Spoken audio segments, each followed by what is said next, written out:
sur cette ordi. Voilà, c'est parti. L'enregistrement est lancé. Et donc, Laetitia, on t'écoute. Et ensuite, on fera une petite session questions-réponses et il y aura une petite partie relaxation ou hypnose que tu nous as prévue. Ça marche. Voilà, à tout à l'heure. À tout à l'heure. Vous pouvez garder vos micros allumés si vous le souhaitez pour se sentir un peu moins seul. Donc ce soir, je vais vous expliquer qu'est-ce que l'hypnose. Donc tout d'abord, qui je suis. Alors moi, je suis Laetitia Jorléo, je suis mariée, j'ai 34 ans et j'ai deux petites filles. Je me suis formée il y a maintenant 2 ans en hypnose et j'ai ouvert mon cabinet il y a quelques mois. Donc je les ai ouverts au mois d'octobre sur Marignane. Alors, qu'est-ce que l'hypnose? Tout d'abord, il faut savoir que l'hypnose, c'est un état de conscience modifié. Et il y a plusieurs types d'hypnose. La plupart du temps, les gens pensent que c'est un peu comme à la télé. C'est-à-dire, on va vous faire le chien, on va oublier, on va prendre, moi j'ai déjà entendu, on va prendre le contrôle de mon cerveau ou sinon, ah ben oui, vous avez une baguette magique. Alors, ça ne marche pas tout à fait comme ça. L'état de conscience modifié, on vit, c'est un état qui est totalement naturel, c'est un état qu'on vit tous les jours en fait. Ça va être quand par exemple on conduit sa voiture, qu'on va d'un point A à un point B et que par habitude, on ne se souvient plus par quel chemin on est passé. On se dit, mais comment ça se fait que je sois arrivée là? Ou encore quand on est vraiment à fond dans un film, ou encore plongé dans l'histoire d'un livre, on est dans tous ces cas-là en état de conscience modifié. Donc, pour ma part, l'hypnose que je pratique, c'est plutôt un accès à l'inconscient. Un accès à l'inconscient par et pour vous. C'est-à-dire que finalement, moi juste, je vous accompagne. Je ne peux pas faire le travail à votre place. C'est-à-dire qu'il faut que vraiment la personne qui vient en séance d'hypnose ait réellement envie d'avancer dans sa problématique. Peu importe la problématique qu'il rencontre, comme par exemple, il y a 2 jours, je parlais avec une dame qui m'a dit ah, mais c'est cool, je vais venir vous voir, vous allez me faire arrêter de fumer. Donc, en théorie, oui, l'hypnose peut être utilisée pour l'arrêt du tabac. Seulement, je lui ai posé une question qui paraît voilà, subtile peut-être, ou assez simple, mais je lui ai demandé pourquoi et est-ce qu'elle en avait envie. Et du coup, sa réponse a été directe. Elle m'a dit: «Ah non, non, moi, j'en ai pas envie, hein». Bah, du coup, pourquoi vous venez me voir? Et elle m'a dit: «Mais c'est mon mari. Mon mari veut absolument que j'arrête de fumer. Donc c'est bon, en gros, je vais venir vous voir et vous allez me faire arrêter de fumer». Alors ça ne fonctionne pas du coup comme ça, parce qu'il faut vraiment que la personne qui vienne me voir ait réellement envie. Elle ait réellement envie d'avancer. L'hypnose ericksonienne en cabinet ressemble plus à de la thérapie. Heu, Enfin, clairement, c'est même de la thérapie, même si on ne peut pas vraiment appeler ça comme ça. Mais c'est vraiment dans le but d'avancer. C'est-à-dire qu'il faut quand même que la personne, quand elle vient me voir, il faut qu'elle ait cette envie-là d'avancer, heu, pour arriver à son objectif. Donc en fait, moi, pendant une séance, si vous voulez, ce qui se passe, c'est que, on va d'abord avoir un 1er temps où on va parler ensemble de la problématique. Pourquoi la personne vient me voir? Sur quel sujet elle souhaite avancer et ensuite on passe à la partie, hypnose où j'aide la personne à avoir, accès à son inconscient. C'est-à-dire pendant la séance, si vous voulez, je suis, on va dire plutôt, une béquille, une aide, la personne qui vous tient la main pour vraiment avoir cet accès à votre problématique et à vous aider en tout cas à avoir tous les moyens pour pouvoir y arriver, à avancer là-dessus. Donc voilà. Ok. Heu, Letty, je te fais juste un ouais. petit. Est-ce que tu peux remettre ta caméra? Parce que c'est dommage, on ne te voit pas. même si tu es en Du coup, je ne sais petit. pas comment on fait en fait. Alors, attends, je t'ai envoyé plusieurs demandes. Demander à démarrer la vidéo. Est-ce que tu l'as qui s'affiche? Non. Alors peut-être parce que je suis en plein écran. Alors attends, je vois pas. Tac. Je te le renvoie, peut-être le. Ah, start vidéo. Voilà, super. Et tu peux Oui. remettre ton écran maintenant en plein écran et comme ça, on verra ton écran et ta caméra. Ok, je pensais que vous me voyez, c'est pour ça. Voilà, Là, super. là, je suis en plein écran et vous me voyez? Oui, là, c'est nickel. J'ai les deux. J'ai ta caméra et l'écran. Bon, bah Merci. parfait alors. Pas de rien. Du coup, on me pose aussi souvent la question, oui, mais moi, est-ce que je vais être réceptif? Parce que moi, je pense vraiment pas être réceptif.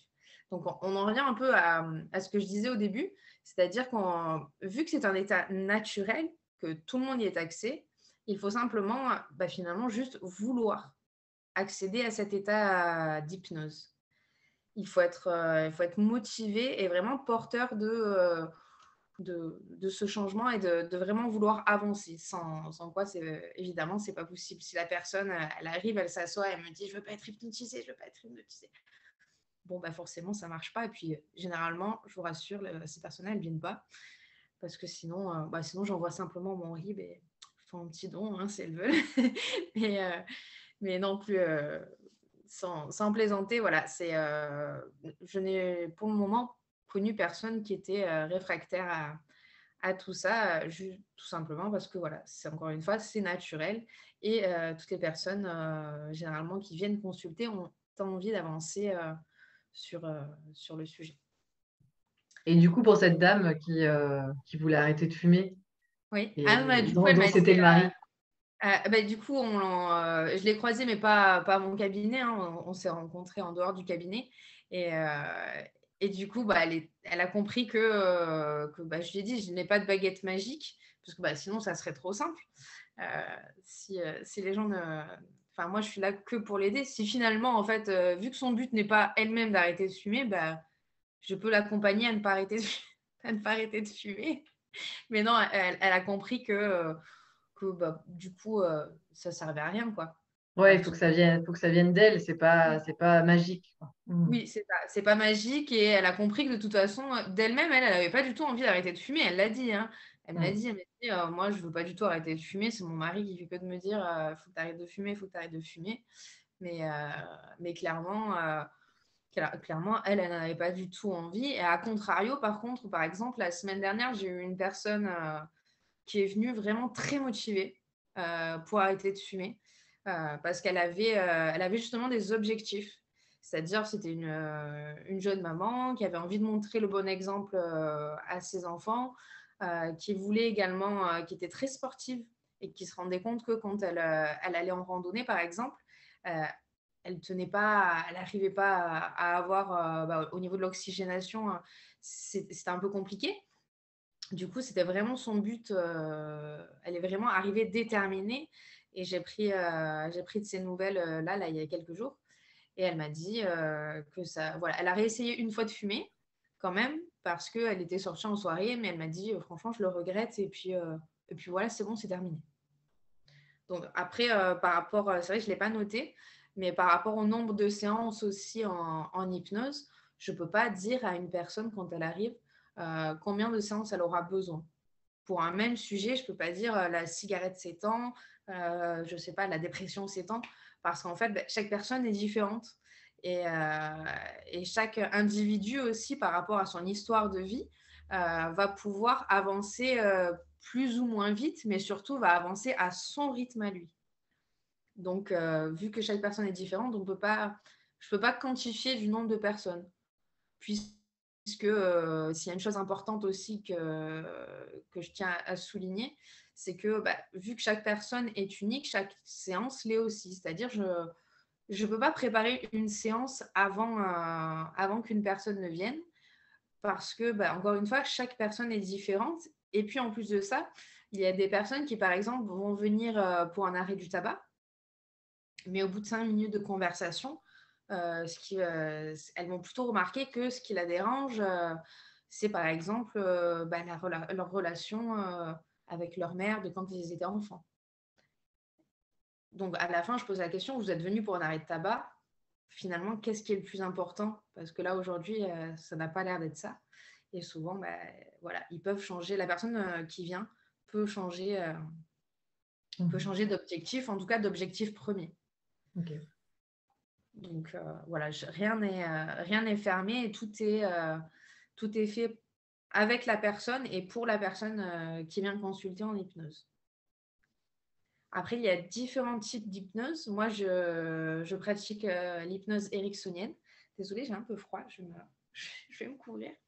Non, mais c'est les soirées où on vient avec le plaid. Ah Normalement, oui, il je y a le... commence à il y a le... grelotter. En fait, je le sens, là, j'ai pas à parler. Voilà. Donc, moi, je pratique l'hypnose ericksonienne. C'est-à-dire qu'on va utiliser certains leviers pour pouvoir aider la personne. Donc, après, bon, là, j'ai fait une petite faute de frappe, il est marqué humaniste et humaniste. Il y a également l'hypnose humaniste qui va guider la personne. Ça se relie, enfin, l'hypnose humaniste et ericksonienne, je trouve qu'elles sont assez proches, en tout cas dans ma pratique, parce que même si, voilà, avec l'hypnose ericksonienne, on va partir du principe que la personne, l'inconscient de la personne, c'est la réponse en fait. Et on a toutes les réponses en nous. Ça, c'est ce que je prône aussi. Mais le côté humaniste aussi agit comme un guide. Et finalement, je pense faire aussi un petit mélange des deux. C'est-à-dire que quand je suis avec la personne en consultation, je suis vraiment là où la personne veut aller. En recadrant de temps en temps si ça part, pas tout à fait au bon endroit. Mais voilà. Par contre, ça n'a rien à voir avec l'hypnose de rue et l'hypnose de spectacle, qui sont Mesmer. voilà, le fameux. Où la plupart des gens, quand je dis que je suis hypnothérapeute, on me dit ah bah oui, comme Mesmer. Non. Il faut savoir que l'hypnose de rue et de spectacle, de mémoire, il n'y a qu'à peu près 5% des gens qui sont réceptifs, c'est-à-dire très peu finalement de personnes. Et que quand vous allez dans des spectacles de type Mesmer, ils vous testent avant, enfin ils font des tests pour savoir qui est réceptif et qui ne l'est pas. D'où la réputation après des gens de se dire tout le temps, ah non, moi, on ne peut pas m'hypnotiser. Oui. Ouais. Oui, parce que finalement, en fait, l'hypnose de rue et l'hypnose de spectacle, très peu sont réceptifs. Vraiment, très peu sont réceptifs. Alors que finalement, voilà, d'être dans notre livre, par exemple, ou dans une série, et même si on nous parle à côté, en limite, on n'entend pas ce qui se passe, c'est un peu ça. Oui, et puis c'est comme les méditations, en fait. Donc, Ah oui, tout à des fait. méditations guidées ou de la sophrologie. Ouais. C'est vrai que dès qu'on entend le mot hypnose, on a l'impression qu'il y a quelque chose derrière. C'est ça. Alors que, oui, peut-être la sophrologie, personne ne se dit ah non, je ne suis pas sophronisée, je ne peux pas être sophronisée. Oui, c'est ça, Ouais. c'est des méthodes. Je pense que tout est un peu lié. La sophro comme l'hypnose ericksonienne sont liées quand même parce qu'on va utiliser des petites méthodes aussi de sophrologie. Quand la personne, par exemple, moi je sais que je fais souvent, j'ai eu des personnes qui en hypnose ont vécu vraiment des moments riches en émotions, très fortes, où les personnes généralement pleurent. Il faut savoir que c'est normal aussi. Ce n'est pas grave de pleurer en hypnose parce que il va y avoir des émotions qui peuvent remonter, mais tout est OK. Il faut juste voilà, les laisser passer, laisser venir les émotions et voilà. Et c'est pour ça que dans ces moments-là, on peut utiliser des techniques de sophrologie en demandant où est située la douleur, où est situé le mal-être de la personne. Et après, utiliser quelques techniques de sophrologie pour les faire partir et pour que la personne puisse repartir de la séance plus apaisée. Parce que il peut y avoir des côtés fun en hypnose, mais il peut y avoir des côtés un peu moins fun quand même. Parce que c'est hyper riche en émotions. Et du coup, est-ce que tu peux nous dire un petit peu, bah voilà, c'est pour qui?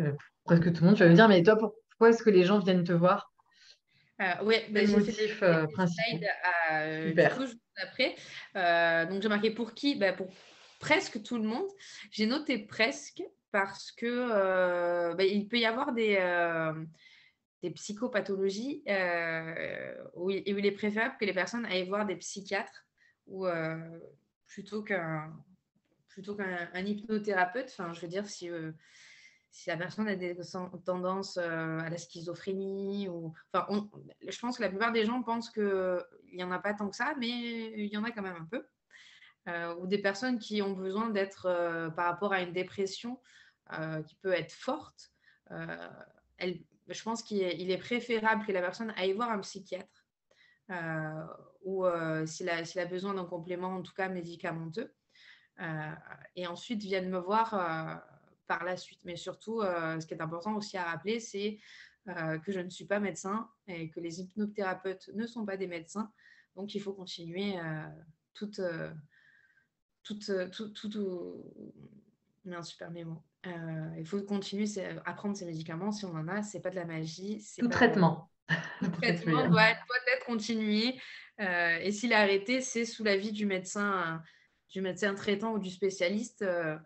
Mais je ne conseillerais jamais à personne d'arrêter un traitement, ni même de faire croire qu'on guérit d'un cancer par l'hypnose. Voilà, ça peut soulager, ça ne guérit pas. Enfin, voilà, voir avec son médecin. S'il y a des améliorations dans la maladie, c'est possible. Mais voilà, ne jamais arrêter de traitement, quoi qu'il arrive, si on en a besoin. Et en dehors des cas particuliers, j'ai marqué presque tout le monde parce qu'aussi, alors en théorie, on peut le faire tout petit, l'hypnose. Mais pour ma part, je commence à partir de 6 ans, à peu près l'entrée au CP, parce que c'est vraiment l'âge où les enfants peuvent rester plus ou moins calmes. Après, tout dépend des enfants aussi, mais sont plus aptes aussi à parler et à se retrouver parfois seuls avec un adulte. Donc, ça me fait aller sur ma slide. Ah non, j'ai mélangé un slide. Voilà, je reviendrai en arrière après. Du coup, pourquoi moi j'ai choisi l'hypnose, en partie ça a été pour ma fille, qui au passage, du coup, je ne le fais pas sur elle parce que c'est jamais pareil quand c'est sur vos proches, en tout cas, même si ça marche, hein, mais ça n'a pas le même retenti. Donc, moi, parmi mes spécialités, il y a les enfants. Je travaille beaucoup avec les enfants à partir de 6 ans pour pouvoir, 6 ans et plus, hein, pour pouvoir échanger. La problématique que peuvent rencontrer les enfants, en tout cas ceux que j'ai rencontrés, ça va être beaucoup de problèmes de confiance en soi. Alors ça, c'est le problème que je rencontre le plus, autant chez les enfants que chez les adultes. La confiance en soi, c'est un peu entre guillemets, la base de beaucoup de difficultés dans la vie de pas mal de personnes. Il va y avoir aussi chez les enfants des problèmes d'énurésie, donc oprésie. C'est pipi au lit ou caca. Qu'est-ce que j'ai pu avoir? J'ai aussi les moments de vie, en fait, les moments où un enfant va devenir grand frère ou grande sœur. Ça, c'est des moments où généralement, il y a des gros chamboulements à la maison et puis même intérieurement pour l'enfant. C'est-à-dire qu'il peut y avoir des enfants qui vont se mettre une pression, mais incroyable, sur les épaules euh, pour l'arrivée de notre enfant. Ils vont mettre, alors c'est bien, hein, ils se mettent une responsabilité de grand frère ou de grande sœur, mais elle est un peu trop lourde pour eux. Ensuite, je me suis spécialisée aussi au rythmo. C'est apparenté au MDR, c'est-à-dire c'est avec des, pardon, c'est avec des mouvements oculaires. Alors ça peut être des mouvements oculaires, ça peut être du tapping aussi sur les épaules ou sur les jambes, et ça peut être aussi avec des bruitages. Donc droite, gauche. Bon, après je suis pas très à l'aise avec ça, mais voilà, ça peut jouer aussi. Donc le rythmo, donc apparenté EMDR, ça c'est pour tout ce qui est traumatisme. traumatisme ou des personnes qui sont en état de stress post-traumatique. Ça peut aussi jouer sur les phobies et sur tout ce qui a vraiment un impact très angoissant pour la personne. N'hésitez pas si vous avez des questions à me couper. Ensuite, j'ai le mal-être. Ouais, écrire pour Maud, hein, si tu ne veux pas mettre ton micro. On peut aussi écrire dans le Bien chat sûr. Et Caro peut me faire remonter les questions. questions. Il y a aussi le mal-être et le deuil, parce que voilà, il y a énormément de personnes qui vont être parfois dans un mal-être sans vraiment savoir ce qu'il en est vraiment. C'est-à-dire, ils vont être dans un moment où ils sont juste pas bien, sans savoir pourquoi. C'est-à-dire, ils vont être toujours tristes, ils vont un peu ruminer, ils seront pas joyeux.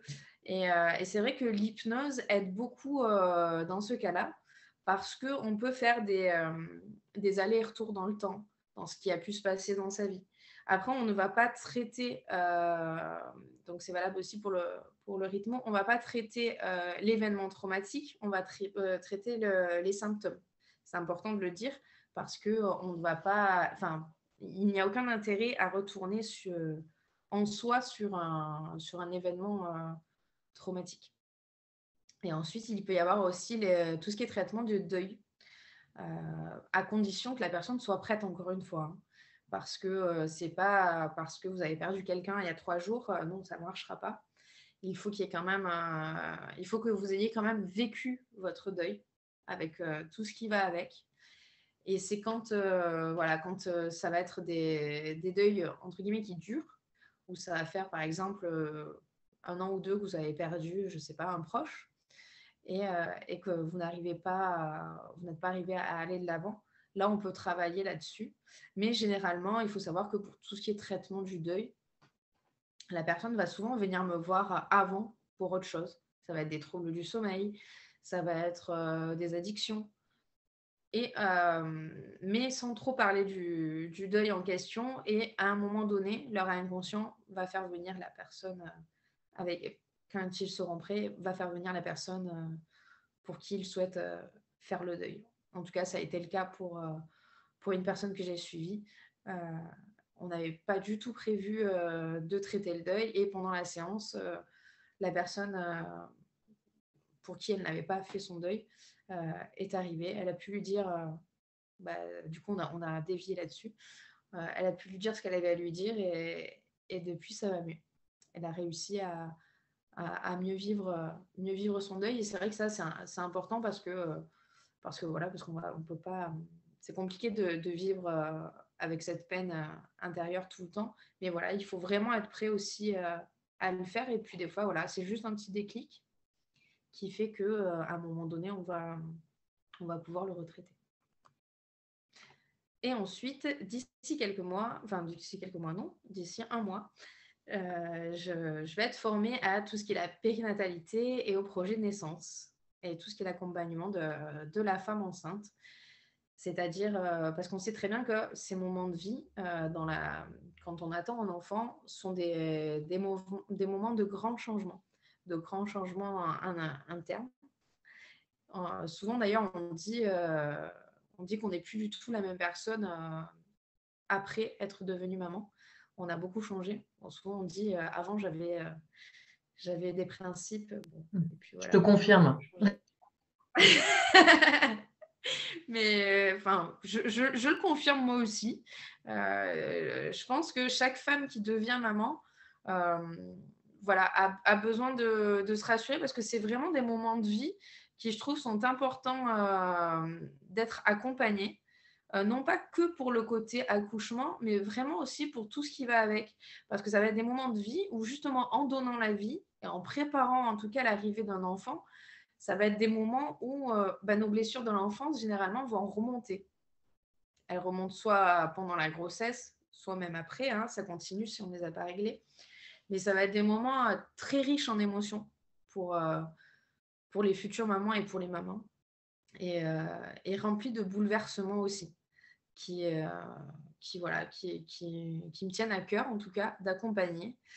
Et également pour le côté plus classique de la chose, pour le côté accouchement également, parce que souvent, quand on fait des cours de préparation à la naissance, il y a des naissances auxquelles on ne nous parle pas trop. C'est-à-dire, alors on va nous parler par exemple de l'accouchement dit naturel, c'est-à-dire sans péridurale, mais que si vous le souhaitez. Sauf que moi et d'autres mamans ont pu vivre cette belle expérience qui est d'avoir voulu une péridurale qui n'a pas fonctionné le jour J. Et voilà, je vous avoue que j'aurais aimé pouvoir être préparée aussi autrement là-dessus. Et, euh, et ne serait-ce qu'il y ait cette petite éventualité que ça ne marche pas, ou la petite éventualité aussi de préparer les personnes à ce qui est une césarienne. Parce que des fois, on va idéaliser ce moment de l'accouchement. On va idéaliser le moment où peut-être que la personne voudrait un accouchement très naturel, voudrait un accouchement dans l'eau. Et puis finalement, la vie fait que, et ça ne va pas être possible. Peut-être que on devra vous faire une césarienne en urgence, ou peut-être que vous aurez voulu la péridurale, qu'elle n'a pas fonctionné. Peut-être que vous allez être déclenché. Enfin, tous ces moments-là, en tout cas, je trouve sont importants à être mis en avant. Et via l'hypnose aussi, ce qui me plaît dans cette spécialité également, c'est qu'on est vraiment, en petit comité, c'est-à-dire je vais être avec généralement en face à face avec la maman et peut-être le papa s'il a le temps et s'il peut et s'il le souhaite aussi être parmi nous, mais pas où la personne a vraiment la possibilité, la future maman, d'échanger, qu'on puisse échanger toutes les deux. Et, et également, tout le côté aussi, probablement tout ce qui est PMA. Les personnes qui sont en souhait et en projet d'avoir des enfants, des fois, c'est bête à dire, mais il y a des personnes qui ont besoin de se rassurer avant et finalement, ça va mieux après et bébé arrive et bébé s'accroche. Donc voilà, je trouve que tout cet accompagnement autour de la femme et de la maternité sont des sujets qui me touchent beaucoup, ce qui se relie aussi avec bah, la spécialité avec les enfants. Finalement, c'est un peu la continuité, quoi. C'est un peu ton ikigai, hein, Laetitia? Exactement, voilà. Là, je suis au bon. Je, je me suis trouvée. Oui, parce que c'est important aussi peut-être de préciser que justement dans l'hypnose, c'est pas tout de suite allez, je vous mets en état d'hypnose et puis on part dans des voyages intérieurs. Il y a toute la partie accompagnement, Oui, échange, l'aspect thérapeutique aussi, mais comme un psy finalement aussi, parce qu'il y a oui, c'est ça. tous Oui, les parce que échanges avec les d'ailleurs, personnes. c'est pour ça que le premier rendez-vous, je le fais plus long. Mm. Le premier rendez-vous est théoriquement d'1 heure et demie. Ça peut être un peu plus long, je l'avoue, si la personne parle beaucoup, sachant que j'ai une facilité aussi à parler, peut-être un peu. Euh, donc, c'est vrai que si voilà, ça dure généralement 1 heure et demie et les suivants, on essaye de rester dans 1 heure. Mais oui, il y a un temps d'échange qui, pour moi, est très important. Parce que si avant d'être en état d'hypnose, euh, on ne s'est pas mis d'accord sur pourquoi la personne est ici, quels sont ses objectifs, pourquoi elle veut être accompagnée, finalement, si on n'a pas tout ça, bah, c'est au risque de rater le coche. Oui, puis qu'elle se sente en confiance aussi, parce Oui, que oui, justement ça pour aller dans c'est l'inconscient. ouais. C'est super important aussi que la personne se sente en confiance. D'ailleurs, ça me rappelle une séance que j'ai eue dernièrement où la personne, c'était la première fois qui était en hypnose, enfin, qui venait faire de l'hypnose. Et elle m'a dit, moi, j'ai du mal à faire confiance aux gens. Mm. Alors, du coup, je vois automatiquement, avec le sourire, bien sûr, je lui ai dit, est-ce que là, c'est OK pour vous? Est-ce que vous êtes en confiance pour pouvoir faire cette séance avec moi? N'ayez pas honte de dire enfin, si ce n'est pas le cas, en tout cas, n'hésitez pas à le dire. Enfin, On ne commence pas la séance Mm. non, parce que de toute façon, voilà, il faut vraiment être en confiance là-dessus. Et d'un côté, tu fais bien aussi de souligner ça, parce que c'est important, je trouve, et c'est même primordial, quand on choisit son thérapeute, son hypnothérapeute, d'être en confiance. Que ce soit, enfin, je préfère que la personne me dise que, bon, bah, finalement, entre nous, ça ne matche pas, et qu'elle trouve quelqu'un de confiance, enfin, avec qui elle a une accroche. Et généralement, c'est vrai que les personnes avec qui j'ai le plus, enfin, voilà, les personnes généralement, qui viennent vers vous déjà ont une certaine accroche parce qu'ils ont appris indirectement à connaître leur thérapeute, soit par les réseaux sociaux, soit par, peu importe, sur les avis Google, ou on a peut-être eu un échange avant aussi au niveau téléphonique. Donc, c'est important qu'il y ait quand même cette accroche-là pour que les personnes puissent être alors je dirais pas en totale confiance, parce que forcément, ouais, quand c'est une personne que vous n'avez jamais rencontrée avant, évidemment que vous ne pouvez pas donner toute votre confiance, mais qu'elles se sentent, voilà, qu'elles se sentent à l'aise, qu'elles se sentent bien.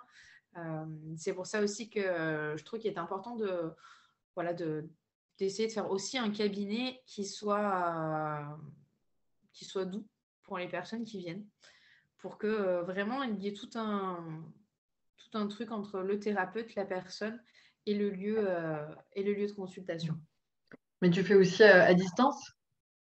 Alors, il est possible de le faire en visio également, ça marche aussi. Après, pour ce qui sera des femmes enceintes, quand j'aurai validé cette spécialité-là, j'irai à domicile. Mm. Si la personne souhaite que je vienne à domicile, bien sûr. Ok, donc en dehors du cas de grossesse, tu fais en visio, là, comme tu vas nous faire, Oui. c'est complètement possible, quoi. Mm. Oui, oui, oui, puisque finalement, en fait, il faut juste qu'il y ait une bonne connexion Internet, Mm. que la personne soit sûre de ne pas être dérangée pendant la séance. Ça, c'est super important. C'est-à-dire que ce soit, peu importe pourquoi, hein, que ce soit par les enfants, que ce soit par le Le mari, livreur, que ce soit par un livreur, que ce soit par Amazon. le chat. Non, il faut qu'il y ait, enfin voilà. C'est vraiment, il faut que la personne, elle prenne ça comme un moment vraiment pour elle, et pour être vraiment dans le truc de vraiment, voilà, si possible, si la personne a un casque, c'est le top. De vraiment prendre un casque, des écouteurs, et voilà, j'ai besoin que de ça, moi, que la personne soit dans un endroit confortable, c'est-à-dire elle Et peut de la choisir. voir aussi, hein, si elle J'ai s'endort. besoin de voir son visage, oui. J'ai besoin de voir son visage, donc juste de régler la caméra sur le visage pour savoir comment vous réagissez à certains moments. Mais sinon, voilà, il faut que la personne, elle soit dans un endroit confortable. Si elle veut, elle peut être en pyjama dans son lit, ça m'est égal. Mais Non, c'est important de le préciser en hiver, parce on peut ne pas bouger de chez soi, avoir son voilà, petit plaid et faire une séance d'hypnose. Ouais. tout à fait. Sans se déplacer, et, Oui, oui, c'est oui, pas mal, comme ce soir. Voilà. exactement. Alors, du coup, j'avais sauté oui, le pourquoi. Alors, moi, j'ai noté pourquoi faire de l'hypnose. Pour se libérer, pour aller de l'avant et pour vraiment être soi. Je trouve que c'est vraiment quelque chose d'important. Il y a pas mal de domaines d'intervention, du coup, à l'hypnose. Donc, je vous en ai montré quelques-uns avec les enfants, avec le rythme, les deuils, le mal-être, la femme enceinte. Après, pardon, il y a d'autres éléments comme on peut traiter le sommeil, tout ce qui est insomnie. Après, il ne faut pas que ce soit qu'il y ait de cause médicale derrière. Parce que, voilà, c'est une cause médicale. Encore une fois, je ne suis pas docteur, donc je ne peux pas Oui, ou que ce soit en complément, comme tu disais. en complément. Tout comme des personnes qui vont avoir des acouphènes. Euh, Mm. souvent, les acouphènes, s'il n'y a pas de. Il faut d'abord avoir fait des tests médicaux. Bon, généralement, les gens l'ont fait avant euh, pour savoir pourquoi ils ont des acouphènes. Et s'il n'y a rien qui en ressort, euh, souvent la personne comprend. Soit en séance, on arrive à, à faire partir ou à diminuer l'acouphène. Soit par exemple, là, j'ai eu une dame qui me disait, qui venait pour un acouphène, et je lui dis comment ça va, et elle me dit, j'entends plus rien. Ah ben bon signe. Ah oui. J'entends plus rien. Ah non, finalement, il est encore là. Et du coup, c'est vrai qu'on a, en hypnose, on va parler au problème. Enfin, on va parler aux symptômes. C'est-à-dire, on va parler à acouphène. Qu'est-ce que acouphène vient faire ici? Pourquoi il est là? Pourquoi il prend autant d'espace et de bruit? Euh, et finalement, pour le cas de ma cliente, en tout cas, elle s'est rendue compte, par exemple, que acouphène était là parce qu'elle ne prenait pas assez soin d'elle. C'était une dame qui s'occupait de toute sa famille. Et quand je dis tout le monde, c'est tout le monde. C'est vraiment du Sauf chien, d'elle-même. du chien de la voisine à ses parents âgés, à son mari, à ses enfants, à ses petits-enfants. Vraiment, elle prenait soin de tout le monde. Et du coup, ah bah oui, qu'est-ce que je fais pour moi? Bah rien. Et du coup, c'est vrai que du coup, quand elle prenait vraiment, vraiment pas soin d'elle, et que du coup, parce qu'elle le disait, elle fait beaucoup de choses pour les autres, mais des fois, elle n'a pas envie. Mais elle le fait quand même. Et finalement, en hypnose, elle s'est rendue compte, par exemple, que Akoufen, il était très présent quand elle faisait ça. Et Le même si, fameux sacrifice, hein? voilà. Et du coup, même si son acouphène, on a fait 2 séances. Mais elle a compris en fait que son acouphène n'allait pas partir en hypnose. Elle était OK avec ça parce qu'en fait, il fallait d'abord qu'elle prenne soin d'elle, tout simplement. Mais finalement, pour moi, je le vis comme une réussite, même si de base, elle était venue pour ne plus avoir d'acouphène. Euh, mais finalement, elle est repartie avec sa réponse. Et si elle sait que si elle continue à ne pas s'écouter, l'acouphène sera là, va la fatiguer. Et d'un côté, elle sera obligée de finir par s'écouter.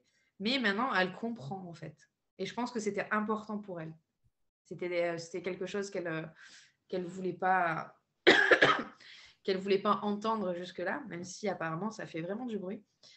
Euh, mais voilà, je pense que ce qui est important dans l'hypnose, voilà, c'est de se libérer. Et du coup, ça a permis à cette personne d'aller de l'avant. D'aller de l'avant pour prendre plus soin d'elle. Et peut-être un peu continuer à prendre soin des autres, hein, mais Oui, je puis c'est pense le point de départ, hein, faire remonter voilà, de vraiment qu'elle prenne soin l'inconscient, d'elle avant de... faire remonter l'inconscient au conscient ce qui se joue, c'est déjà une grosse partie du chemin, quoi. C'est ça. Et du coup, c'est vrai que dans toute problématique, il y aura beaucoup dans la pratique, finalement, de conversationnel entre l'inconscient et le conscient. On va beaucoup, selon les problématiques, on va faire des régressions en âge, c'est-à-dire on va revenir quelques temps avant. Alors, ça peut être quelques temps il n'y a pas longtemps ou quelques temps il y a plusieurs années.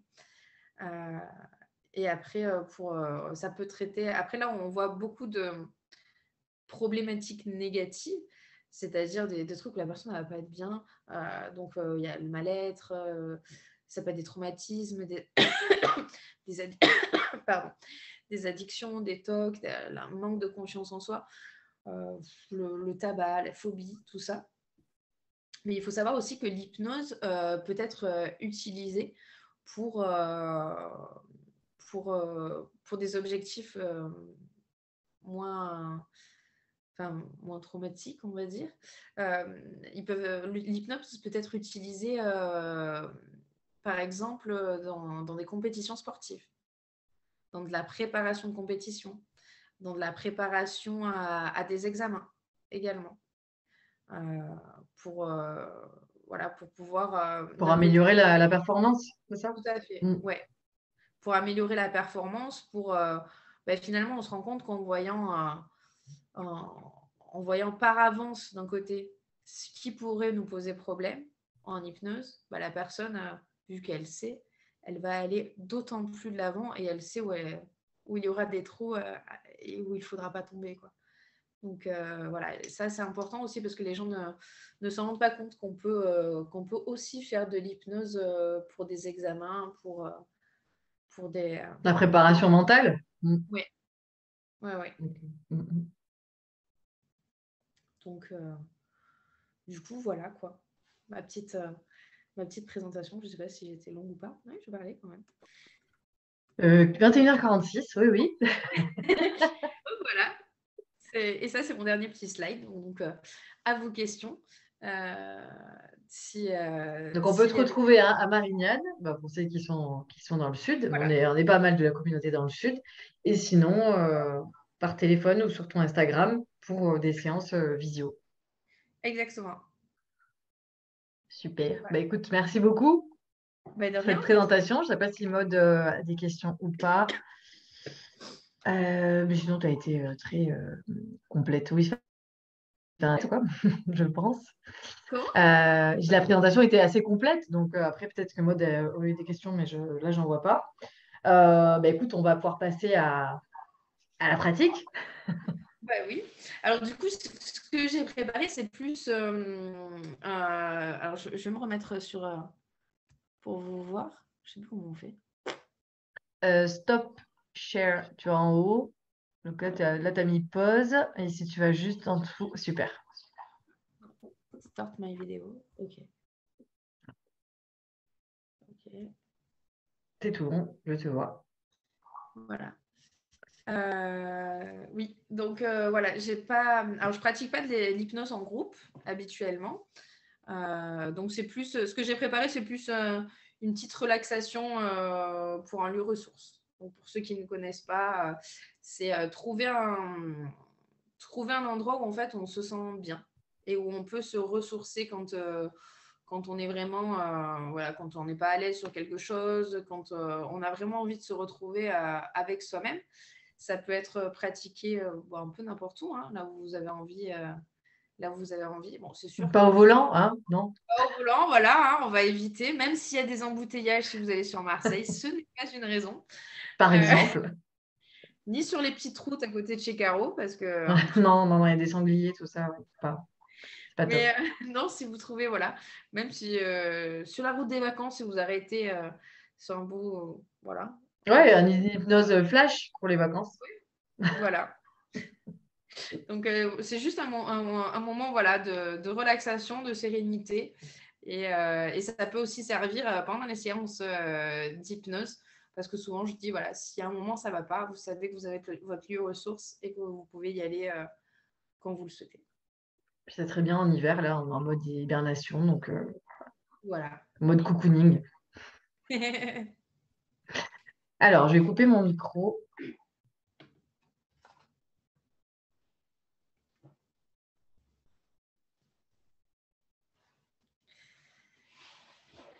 Donc, du coup, je vais vous proposer, si c'est OK pour vous, de vraiment vous mettre dans une position confortable,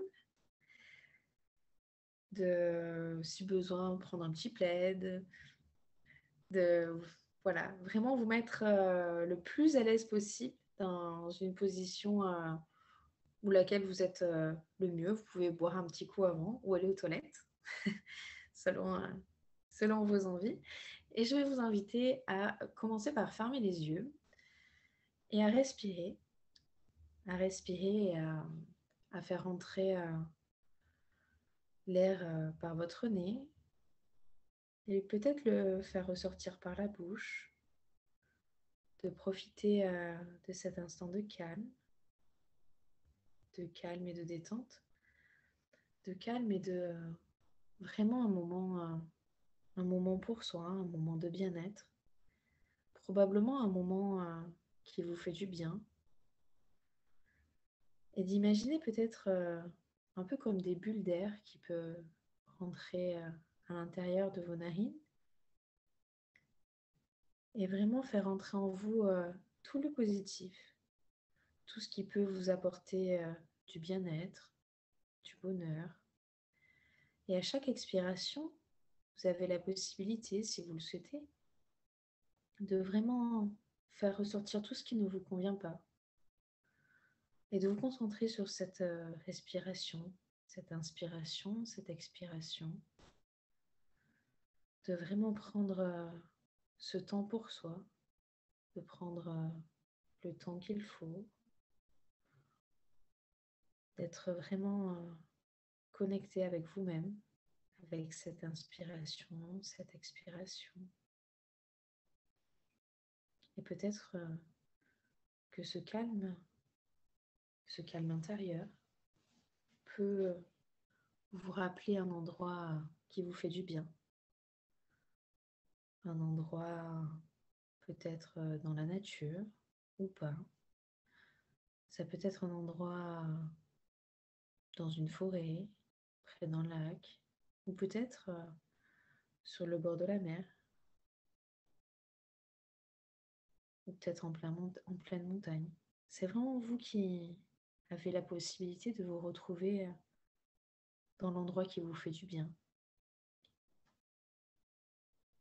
Cet endroit, vous pouvez l'explorer, prendre le temps. Vous pouvez aller vous balader, aller faire une activité qui vous détend. Et je vais vous inviter également à prendre tout ce qui est bon pour vous. Un peu comme si le fait d'aller dans ce lieu ressource, ce lieu qui vous parle, ce lieu qui vous donne tant d'énergie, puisse vous aider à recharger vos batteries, à recevoir du positif, à recevoir probablement beaucoup de douceur, beaucoup d'amour. Vraiment, ce que vous souhaitiez plus, c'est de recevoir plutôt de la joie, de l'espoir, une certaine sérénité, un certain bien-être. Vous avez la possibilité de vous balader, de continuer comme ça à recharger les batteries et à prendre tout ce qui est bon pour vous autant que vous le souhaitez, autant que vous en avez besoin. De vraiment profiter de cet instant comme si cet instant était un cadeau pour vous. Comme si vous vous offrez un cadeau à vous-même en ayant la possibilité de vous rendre dans ce lieu ressource et de vraiment profiter de tout cela.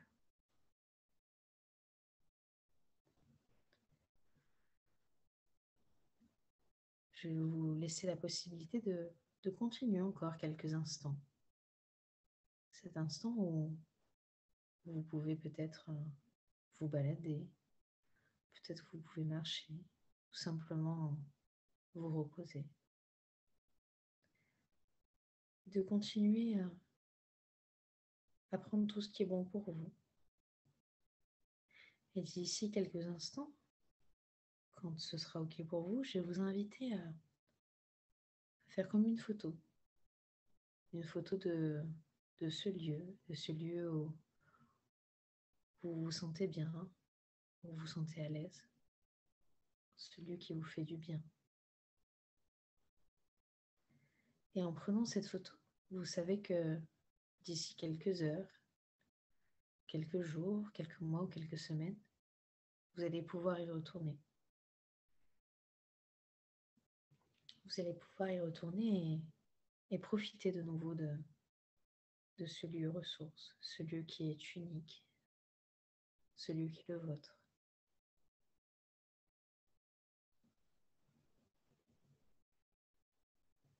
Quand ce sera OK pour vous, je vais commencer à faire un décompte de 5 à 1 afin de revenir parmi nous. 5. Vous pouvez encore profiter de ce lieu, le regarder peut-être une dernière fois. 4. Vous pouvez recevoir encore des énergies positives. 3. Vous pouvez petit à petit ressentir de nouveau le fauteuil sur lequel vous êtes assis. 2. Vous pouvez reprendre conscience de vos mains, de vos pieds sur le sol. 1. Vous pouvez, quand ce sera OK pour vous, réouvrir les yeux petit à petit et revenir à vous. Vous avez tout le temps que vous le souhaitez de revenir à vous. Vous pouvez vous étirer et revenir calmement parmi nous, ici et maintenant.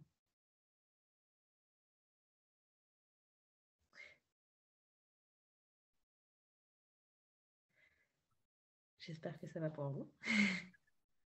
Je suis pas au bon droit. Le bureau, il est encore tout en vrac. Ah là là, bah, très agréable avant de se coucher, hein. C'est chouette. Maud, je sais pas si tu as suivi la séance. En tout cas, c'est enregistré. Et puis, ouais. Ah, bah super. Alors, bah, Maud, peut-être tu peux nous dire comment tu t'es sentie. Ben, disons que c'était un peu court. Moi, j'ai déjà fait l'hypnose aussi. Là, j'ai commencé à en faire. Et ça me permet de me relaxer beaucoup. Là, c'était un petit peu court. Oui, parce qu'après, je voulais pas prendre Ah ouais, bien sûr. Ouais, qu'il est tard. ouais, carrément. C'était pour donner voilà, un petit, C'est un petit échantillon pour donner envie. voilà. Eh bien, Ok. merci. Merci à vous. Merci à toi, Maud. Tu es partie où, toi, Maud, dans ton paysage Ah ben, moi, je vais à la mer. Ouais, souvent. Et toi, Ouais. Caro? Ouais, moi aussi, j'étais comme dans une plage en Thaïlande où on avait été. Voilà, sur les côtes d'Adaman, là. Ouais. Donc, plage aussi, eau turquoise, en plongée aussi, avec les requins-baleines. C'était chouette. Voilà. Ah bah, En tout écoute, merci en tout cas, Letty, pour toute cette présentation, pour cet échantillon d'hypnose. Mais oui, si vous en voulez plus, hein, vous pouvez. contactez-moi. Vous pouvez faire une séance avec Laetitia. Ou peut-être que Laetitia aussi en proposera, pourquoi pas, en extrait sur, sur YouTube ou Pourquoi pas? hein, voilà, ou nous Ah oui. envoyer une petite séance dans la communauté aussi. Si tu as envie de t'enregistrer, voilà, nous l'envoyer. Euh, et puis bah, peut-être le petit mot de la fin, ce que tu auras envie de nous partager, toi. Moi, moi, ce serait de vous faire confiance, que voilà, quand vous allez chez un hypnothérapeute, un thérapeute, de vous faire confiance, quoi qu'il arrive. De vraiment, voilà, de faire en sorte qu'il y ait vraiment un échange avec le thérapeute. Et n'ayez pas peur, je ne suis pas mesmer. Même si je n'ai pas de baguette magique, je suis là pour vous accompagner. Parce que ça, c'est vraiment un mot auquel je tiens. C'est vraiment accompagner les personnes vers un mieux-être. Mhm. Voilà. Ouais, je mets un peu la vie dure ouais, moi aussi, je sais plus, aux stéréotypes, aux préjugés qu'il y a derrière cette approche. Mhm. Oui, c'est ça. C'est-à-dire, je n'ai pas de baguette magique. C'est ce que je réponds souvent. Je ne peux le faire que si la personne a envie de le faire. Et je ne décide pas à la place des gens. C'est vraiment chaque personne qui décide, comme dans la vie, hein, chaque personne décide de sa vie. Et en hypnose, c'est pareil. On ne peut pas forcer la personne à quoi que ce soit. Je tiens à le souligner Mhm. parce que j'ai déjà eu des parents qui, qui pensent, pour certains, qu'il peut y avoir une baguette magique pour changer leurs enfants. Alors, peu importe la problématique qu'a leur enfant, je, voilà, je n'ai quand même, pardon, je n'ai quand même pas de baguette magique. Oui, c'est pas Et des implants mentaux, quoi. C'est en fonction de ce voilà, que chaque personne, de ce que l'inconscient de la personne veut bien te montrer, et toi, tu guides et tu accompagnes pour mettre en confiance en fonction de exactement. ce qui émerge et tu t'adaptes bah, là où on est la personne qui vient te voir. Et c'est ce que tu disais, C'est ça. chaque séance est unique. Et Ouais. comment choisir son thérapeute? C'est de sentir, ouais, comme tu disais, voilà, la personne. Au-delà, oui, ça peut être au-delà de la méthode, en fait, hein, ça peut être une rencontre ou C'est ça. voilà, se sentir bien simplement Ouais. avec le thérapeute en question. Bon, après, C'est ça. puis généralement, quand on commence, on teste quand même quelques thérapies, n'est-ce pas? Ça. Donc après, à chacun de voir ce à quoi il réagit et ce qui convient à chacun, quoi. Ouais, Ok. Bah, écoute, merci beaucoup. 22h02, je trouve que c'est une belle heure pour conclure, euh, c'est ça. pour conclure cette session. Merci d'avoir pris ton temps, d'avoir préparé, de nous avoir voilà, Merci. prévu cette petite session. Et puis voilà, ce sera enregistré, envoyé à toutes les personnes de la communauté des essaimeuses. Et voilà, n'hésitez pas à envoyer un petit message à Laetitia si vous avez d'autres questions ou même pour échanger, parce que je vous disais, cette communauté, elle est vraiment là.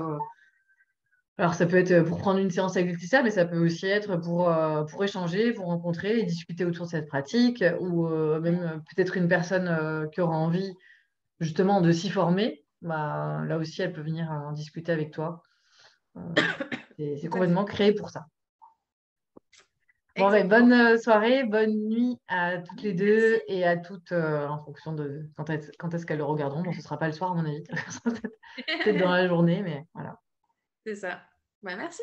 À bientôt. Au revoir, Maud. À bientôt. Du coup, on n'aura pas vu ton visage, mais on aura Non, entendu je le ta voix. dis. Au revoir. Au revoir. Alors, je vais couper.